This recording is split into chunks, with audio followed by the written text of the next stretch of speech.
So we're going to do some more parts of speech, specifically nouns and pronouns, right? So we're going to be starting off again with the story, that continuation of the story. The cat who thought she was a dog and the dog who thought he was a cat. Right? And we're going to continue off from the third sentence. The hut was low. Oh, sorry. So I'm going to open up Microsoft Word, right? So this is where I left off. The hut was low and the mirror had been hung just above a bench. So we have the hut, or hut as the noun. So hut is a noun. It's a common noun because there are many of it. It's not unique. It's neutered. It doesn't have a gender. It doesn't have male or female genitalia. It's concrete because you can touch a hut. It's countable because it exists in the plural form. You can exist in the plural form as huts, or you can say a hut. It's singular because an S isn't there, and it's regular because if you were to pluralize it, you would just have huts. You add an S, no real change. Now we have the word bench. A bench is a noun. It's a common noun. It's likewise, it has all the facets of hut. It's a noun. It's a common noun. It's neutered. It's concrete. It's countable. It's singular, and it's regular. So we have the next sentence. Right. So the first time the cat sprung up on the bench and saw her image in the mirror, she became terribly perplexed. Like, oh my gosh, what is that? So yeah. So we have. I'm not sure about. I have time in my notebook, but I have a question mark beside time. Nevertheless, I'd ask you to check this out with a lecture. But for me, I have time being a noun, common noun. It's neutered. It's abstract on the premise that you cannot touch time.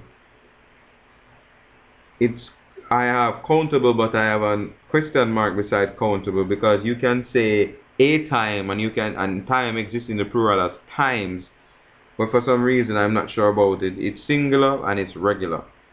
Then we have her. Her is a noun, but it's a pronoun. Well, let's just specify it's a pronoun. Remove what I just said about nouns. It's a pronoun. It's a pronoun that exists or is a third person personal pronoun. It's singular. Then we have image. Image is a noun. It's a common noun. It's neutered. I don't know whether or not to class it as abstract because her image exists as a result of light bouncing off of her, then hitting into the mirror, and then that light bouncing off the mirror going into her eyes, and then her brain processes and recreates that image that it's seeing or perceiving. And then, but if you touch the mirror in one way, you're basically saying you're touching the light rays and all of that. You're touching the light rays that allow you to see the image or what you're seeing in the mirror. So I'm not sure what to call that. So I have an abstract beside it being abstract. It's countable because you can say a image, images. Well, you would say a image because you have an I, you have to put an to be grammatically correct, I think. So, and it's singular and it's regular. Then we have she. She is a pronoun, a third person personal pronoun. It's singular, it's concrete, and I would say it's uncountable because she, I don't think, can exist in the plural. Well, technically it can because the plural of the third personal pronoun, whether it be he, him, he, she, her, it, would be they. So technically it could exist. So I'm not sure whether or not to still class she as being an uncountable noun or an uncountable noun. We have the next sentence. She had never before seen such a creature. We have, oh no, sorry. We have,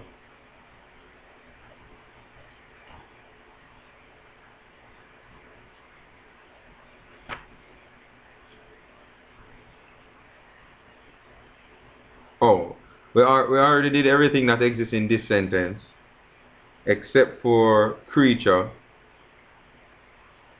No. Right. So we're going to do the sentence. So we have creature. So she had never before seen such a creature.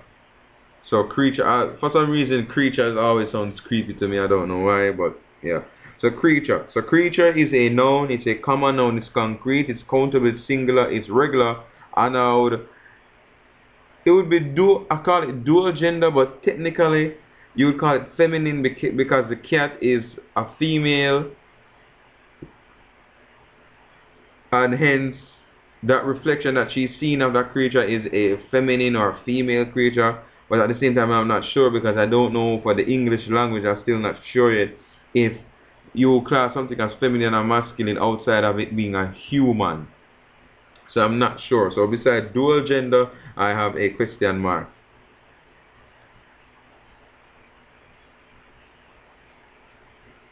So we're going to go to the next sentence. Cat's whiskers bristled. She began to meow at her reflection and raised a paw to it, but the other creature meowed back and raised her paw too. So we're going to be looking at the word reflection. So reflection is a noun, it's a common noun, it's abstract, it's countable, it's singular, it's regular, and it's neuter. And then we have paw. Paw is a noun, it's a common noun, it's concrete, it's countable, it's singular, it's regular. I'm not sure whether or not the class is as neutered because the paw belongs to a female cat, hence it would be feminine, a feminine paw. But then I'm not sure if in English language you class anything outside of a human as feminine or masculine, even though we know that this is an organism or biological entity or that type of setup. So beside, I have it as neutered and I have a question mark beside it, so I'm not sure.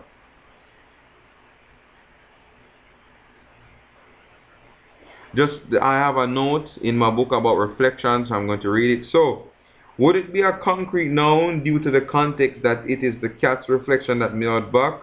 Or, well, my response, I think I have our next question I have. The question stems from the issue, can you touch the reflection that is referred to as, quote, the other creature? So, the whole reflection type setup is kind of weird. And we have this sentence. Soon the dog jumped up on the bench, and when he saw the other dog, he became wild with rage and shock. Like, oh my gosh, what is that? I don't even know. IDK, IDK, bro. So we have this. We have he. He is a pronoun, a third person personal pronoun. It's singular and it's masculine. Let's just check how much time has elapsed. Right. So we have this amount left to do. Don't worry, it will be completed. I'll go through every single part in detail. And yeah, we're going to stop here.